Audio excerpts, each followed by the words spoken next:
আসলে ব্যাপারটা হচ্ছে এটাই, কেউ তোমাকে তোমার মতো করে বুঝবে না, অথচ বিচার করতে আসবে।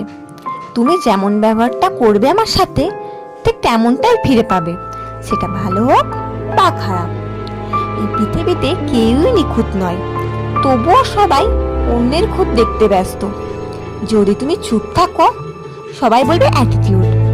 যদি সবার সাথে মিলেমিশে থাকো, তাহলে বলবে গায়ে পড়া মেয়ে। আর মুখের উপর সব সত্যি কথা বলতে গেলেই তুমি হয়ে যাবে খারাপ।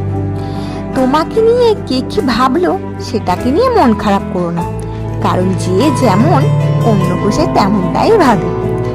খারাপ ভাবলে ভাবুক না, কারণ তুমি এই পৃথিবীতে কাউকে ইমপ্রেস করতে আসোনি। যাদের জন্য স্বার্থপর হতে শিখলে আবার তারাই বলবে কি স্বার্থপর রে। মাঝে মাঝে নিজের জন্য স্বার্থপর হওয়া ভালো, তাহলে আশেপাশের মানুষগুলোকে খুব ভালোভাবে চিনতে পারা যায়।